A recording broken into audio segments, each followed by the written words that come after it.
Entonces vamos a tener una palabra de oración para iniciar el estudio del día de hoy. Oramos. Padre Celestial, te agradecemos por las bendiciones que nos has dado durante este día. Gracias porque te hemos adorado, te hemos alabado y hemos aprendido de tu palabra.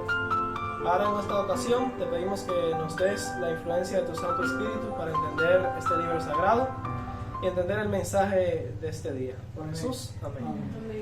Bueno, estamos estudiando una serie dedicada a la justificación legal universal y lo que eso significa. Fue un concepto de los pastores Jones y Wagner en la historia de la Iglesia Adventista. Esto se presentó a partir del año 1888.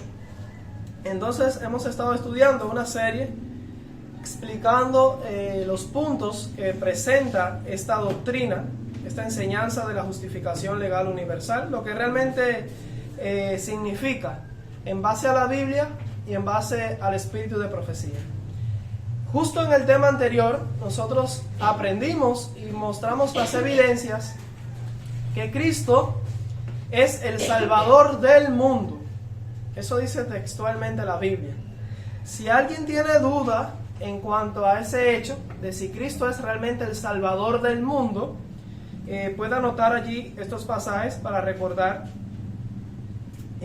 Primera de Timoteo 4:10, Juan 4:42 y Primera de Juan 4:14. Los voy a repetir. Primera de Timoteo 4:10, Juan 4:42 y Primera de Juan 4:14. Estos versículos los vimos en el tema anterior. Y allí la Biblia dice allí claramente que Cristo es el Salvador del mundo. Ahora, por consiguiente, si Cristo es realmente el Salvador del mundo, debe haber realizado una obra de salvación que haya sido efectiva para todo el mundo. Pues sólo así se puede alegar con toda justicia que Cristo en verdad es el Salvador de todos los hombres. Debe haber salvado a toda la humanidad. Y no se trata meramente de que Cristo pueda llegar a ser el Salvador del mundo si cumplen o satisfacen ciertas condiciones. Eso no es lo que queremos decir.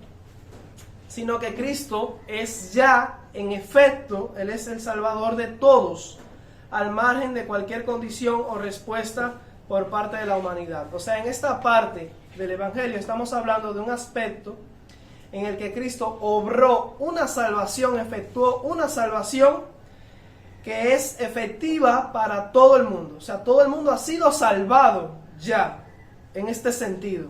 Y vamos a ver cómo fue esto. Porque Cristo, de hecho lo hemos estado explicando en temas anteriores. Solo así es justo decir que Cristo es el Salvador del mundo. Tiene que haber salvado el mundo. Vamos allí a la Biblia, busquen en su Biblia, vamos a iniciar con este texto. En 2 de Timoteo 1, 8 al 11.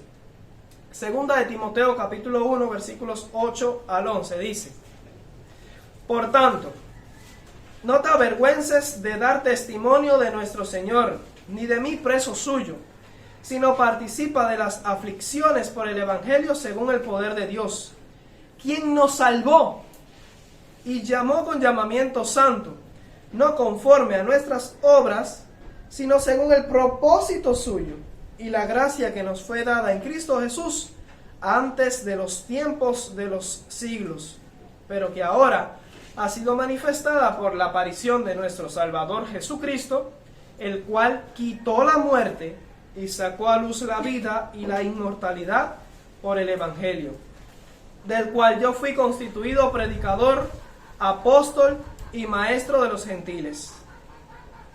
Ahora, usted allí en la Biblia lee claramente que dice, nos salvó. Textualmente dice, nos salvó. Pero ¿cómo nos salvó? ¿Cómo fue eso?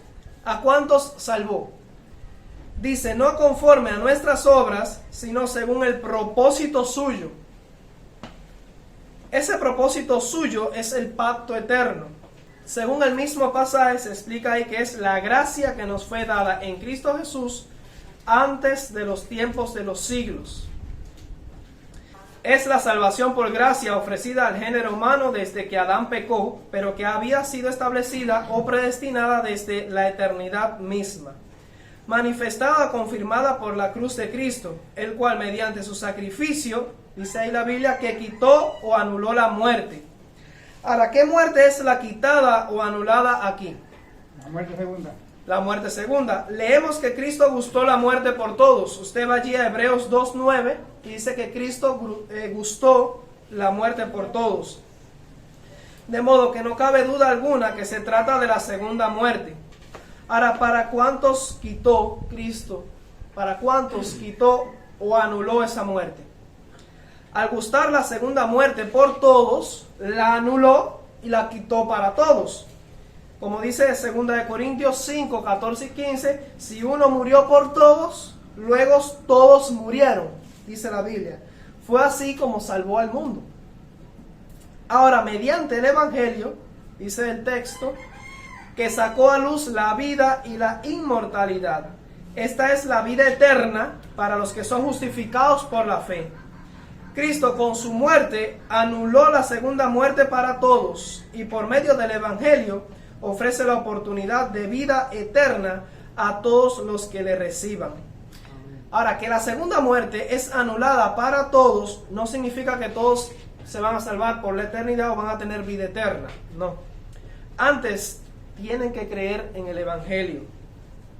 Ahora, fijemos en la mente que según el pasaje, dice allí que Cristo nos salvó y luego nos llamó. O sea, ese es el orden que presenta el pasaje. Dice, nos salvó y nos llamó. Esa salvación mencionada ahí no es precisamente la que obtiene el pecador para vida eterna en la justificación por la fe, sino la salvación que es efectiva para todo el mundo, la salvación de la segunda muerte, de la extinción, siendo anulada para todos por el sacrificio expiatorio de Cristo.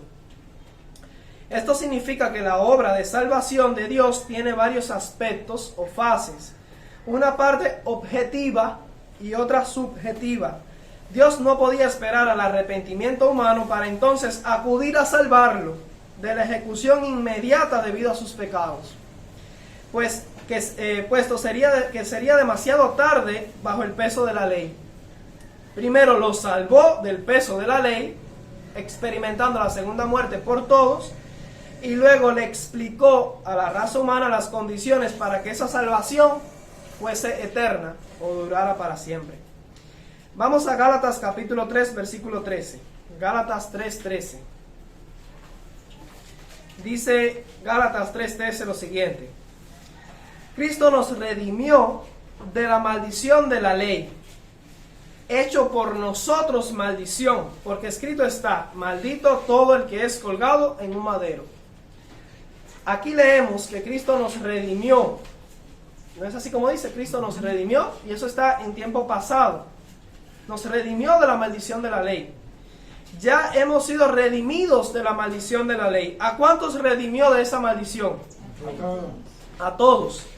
De la misma manera en que Cristo es el Salvador de todos los hombres, pero mayormente de los que creen, como dice la Biblia, así también redimió a todos de la maldición de la ley, hecho por nosotros maldición, pero mayormente, en un cierto sentido, a los que creen. Ahora, ¿cuál es la diferencia? Mientras que el pecador es redimido temporalmente de la maldición de la ley, el que cree en él será redimido eternamente de esa maldición. Dios ha postergado en Cristo Jesús la ejecución del pecado en los pecadores, para brindar una segunda oportunidad de salvación y redención para vida eterna.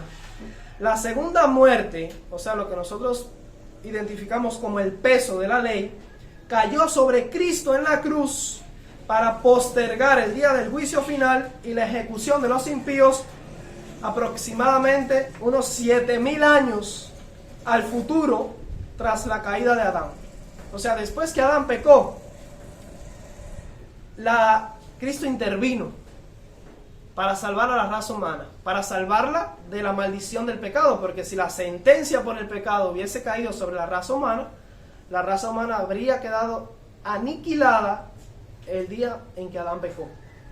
Entonces Cristo intervino para ser el sustituto de la raza humana y pagó el precio del rescate por la raza humana, lo pagó en la cruz. Pero la sentencia, el peso de la ley, La culpa por el pecado, lo que merece, la paga del pecado, que es la muerte, lo que merece la humanidad por causa del pecado, fue puesta en pausa, por así decirlo, detenida. Cristo intervino para detener este juicio y que no cayera sobre ningún pecador, por lo menos hasta 7,000 años en el futuro. ¿Cómo sabemos que son 7,000 años? Antes de Cristo pasaron 4,000 años, se puede probar bíblicamente. Desde Cristo hasta entonces han pasado 2,000 años. Lo que significa que son 6,000 años de historia de humanidad aquí en la tierra.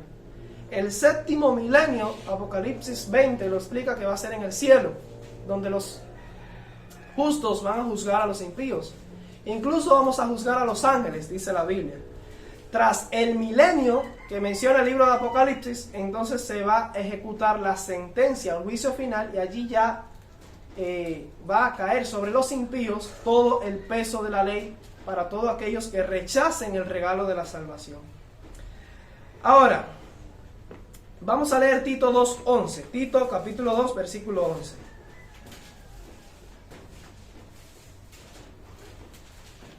Lo que hemos estado explicando hasta aquí es que cada hombre nace bajo la sombra de la salvación, con el regalo de la vida temporal. Y esto lo logró Cristo en la cruz para todos los hombres. Es la justificación de vida, con la oportunidad de aceptar el regalo de la vida eterna.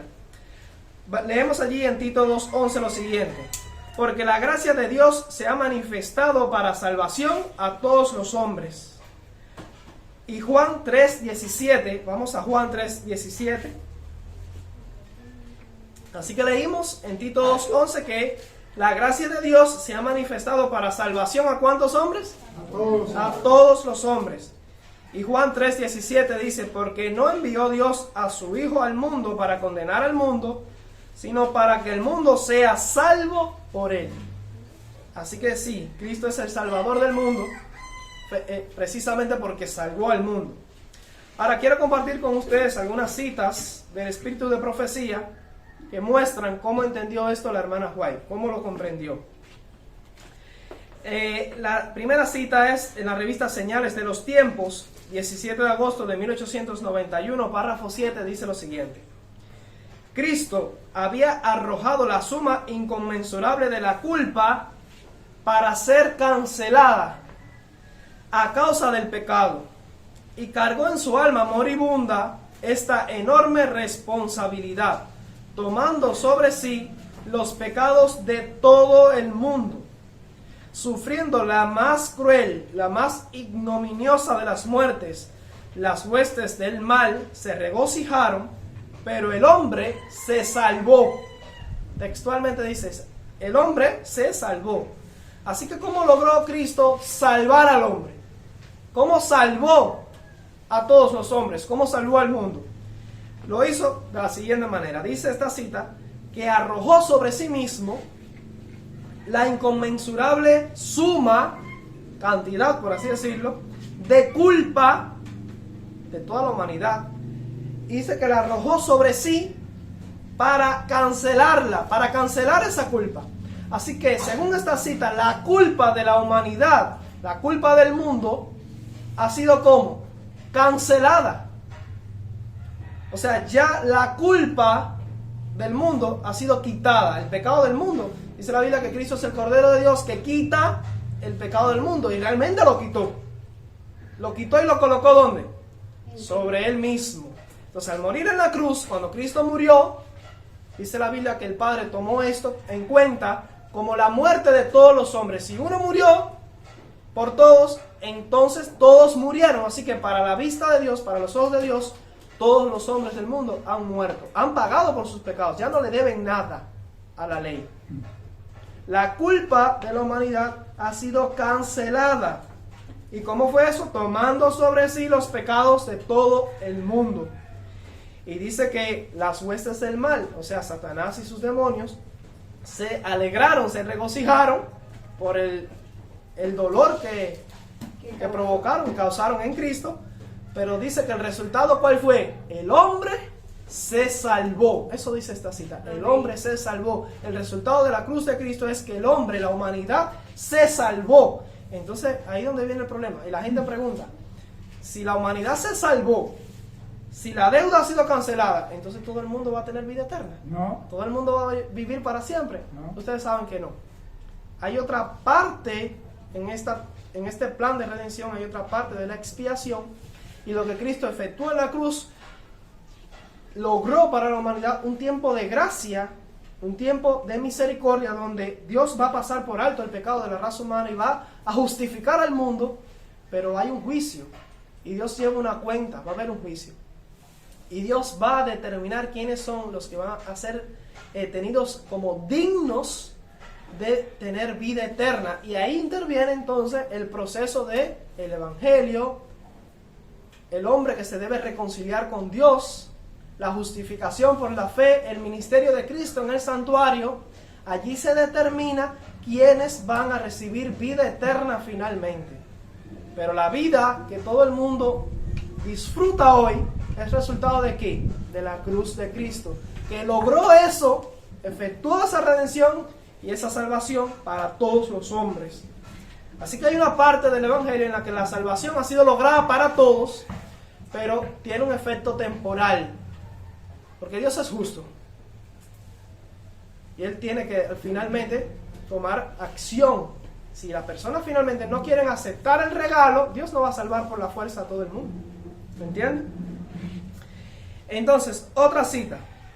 Esta cita es del Instructor de la Juventud, 2 de junio de 1898, párrafo 7, dice: Cristo fue tentado por Satanás de una manera 100 veces más severa que Adán, y bajo circunstancias en todo sentido más difíciles.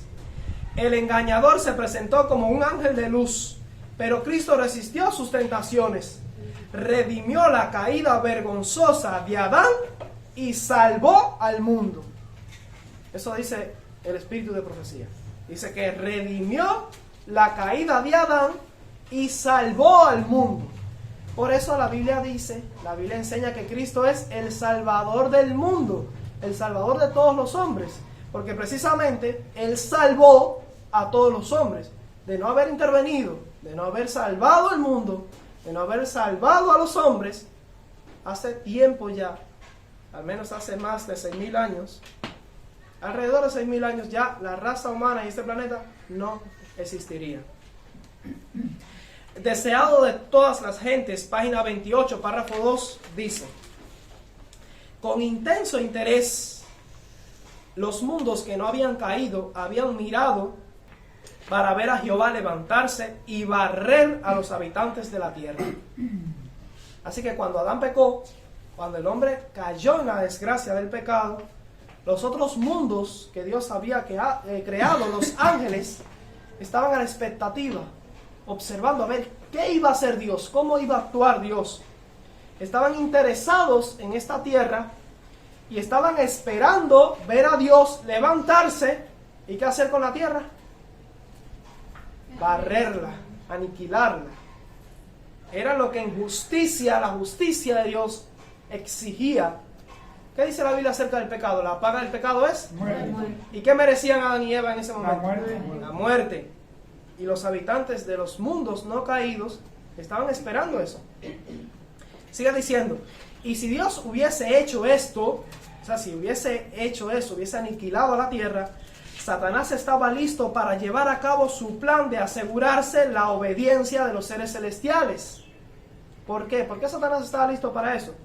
Dice, él había declarado que los principios del gobierno de Dios, del gobierno divino, hacen imposible el perdón. ¿Qué es lo que declaraba Satanás? Dios es justo, sí, es verdad, Dios es justo.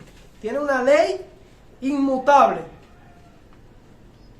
Pero esa ley es tan exigente que no hay espacio en el carácter de Dios, en el gobierno de Dios, no hay espacio, no hay lugar para la misericordia y para el perdón.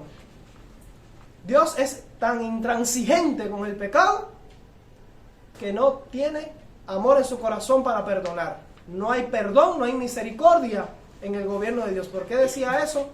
Porque él había sido expulsado de dónde. Entonces ahora acusaba a Dios de no tener misericordia. ¿Recuerdan cuando estudiamos que él quiso ser reintegrado al cielo y que Dios ya le dijo que no? Entonces ahora él acusaba a Dios de que su gobierno no era misericordioso. No había perdón en el gobierno de Dios. Así que si Dios se levantaba y aniquilaba la tierra, ¿qué habría alegado Satanás? Ven, lo que yo digo es cierto. Ven, están observando que Dios no es misericordioso. No tuvo misericordia de la raza humana. Sigue diciendo, si el mundo hubiera sido destruido, habría sostenido que sus acusaciones eran ciertas. O sea, se hubiese demostrado la acusación de Satanás. Estaba listo para echar la culpa sobre Dios y extender su rebelión a los mundos superiores. Pero en vez de destruir al mundo, Dios envió a su Hijo para salvarlo. Y ahí se demostró, de hecho en la cruz, ¿qué dice la Biblia? Que se besaron, que hubo armonía entre ¿qué? Entre la justicia y el amor de Dios y la misericordia. En la cruz se manifestó que el gobierno de Dios, si en los principios del gobierno de Dios, si hacen posible el perdón. Y el perdón y la justificación, dicho sea de paso, dice el Espíritu de Profecía que el perdón y la justificación son una y la misma cosa. Así que cuando Dios perdona, a la vez está justificando. Así que en la cruz Cristo demostró que el gobierno de Dios sí tiene misericordia, sí incluye la misericordia, sí incluye el perdón y el amor. Porque en la cruz Él perdonó a la humanidad. De hecho, comenzó a perdonarla inmediatamente en que Adán pecó, porque le dio una segunda oportunidad a la raza humana. Así que en la cruz Dios perdonó al mundo, justificó al mundo. Si el mundo hubiera sido destruido, habría sostenido que sus acusaciones eran ciertas. Así que Cristo vino al mundo para salvarlo. Otra cita, deseado de todas las gentes, página 272, párrafo 3 dice: vosotros sois la luz del mundo. Los judíos pensaban limitar los beneficios de la salvación a su propia nación, pero Cristo demostró que la salvación es como la luz del sol, pertenece a todo el mundo. ¿La luz del sol es privada? No. ¿Se puede privatizar? La luz del sol pertenece a todo el mundo. Asimismo también es la salvación. La salvación es de todos. A todos se les ha dado. Otra cita. Review and Herald, 12 de noviembre de 1895, párrafo 8 dice: el egoísmo haría un monopolio de la vida eterna. La nación judía pensó en confinar los beneficios de la salvación a su propia nación. Eso hicieron los judíos, pensaron que solamente ellos eran merecedores de la salvación. Pero el Redentor del mundo les mostró que la salvación es como el aire que respiramos. ¿Se puede privatizar el aire que respiramos? El aire es para todos. Es para todos, así mismo. Dice aquí, la salvación es como el aire que respiramos, como la atmósfera que pertenece al mundo entero. Cada alma puede ser enriquecida por el amor de Dios. El egoísmo que contaría a Israel es una ofensa a Dios, porque el don de Dios no pertenece a unos pocos elegidos. Saben que hay algunas denominaciones cristianas, algunas religiones, que sí creen que el don de la salvación, el don de la expiación, es limitado y es para unos cuantos escogidos. Las denominaciones cristianas de teología calvinista, que creen en la predestinación, la doble predestinación, y creen en una vez salvo, siempre salvo, y que Dios escoge a un grupo para que se salve y otro para que se pierda, enseñan eso, que la salvación y la expiación de Cristo en la cruz es limitada, que Cristo murió o pagó en la cruz los pecados de solamente un grupo de personas. Eso no es un evangelio muy consolador, no da mucho consuelo, ni muy esperanzador. ¿Cómo saber si pagó por mí en la cruz o no? Así que dice aquí, el don de Dios no pertenece a unos pocos elegidos, sino a todo el mundo. Dos citas más y terminamos. Dice esta, Mensajes Selectos, tomo 1, página 294, párrafo 1, dice: por medio de su obediencia a todos los mandamientos de Dios, Cristo efectuó, esto quiere decir que ya lo hizo, Cristo efectuó la redención de los hombres. Esto no fue hecho convirtiéndose Cristo en otro, sino tomando Él mismo la humanidad. Así Cristo dio a la humanidad la posibilidad de existir gracias a lo que Él hizo. Amén. ¿Por qué existe la humanidad? Por lo que Cristo hizo, por la intervención de Cristo en la cruz. Y toda persona que en el mundo vive lo entienda o lo sepa o no, lo acepte o no, debe su vida a Cristo. Palabras de vida del Gran Maestro, página 149, párrafo 2 dice: Cristo representa con la oveja perdida no solo el pecador individual, sino también al mundo que ha apostatado y ha sido arruinado por el pecado, este pequeño mundo caído. La única oveja perdida es más precioso a su vista que los 99 que no se descarriaron del aprisco. Cristo, el amado comandante de las cortes celestiales, descendió de su elevado estado, puso a un lado la gloria que tenía con el Padre a fin de salvar al único mundo perdido. Así que Cristo salvó al mundo entero. Es un hecho, eso es un hecho y no se puede negar. El hombre se salvó, dice la hermana White. La raza humana se salvó. Y esto es todo confirmado por la Biblia. De no existir esta obra de salvación, no habría vida sobre el planeta Tierra. El día en que Adán y Eva comieron del fruto prohibido, la raza humana debió perecer, debió ser aniquilada.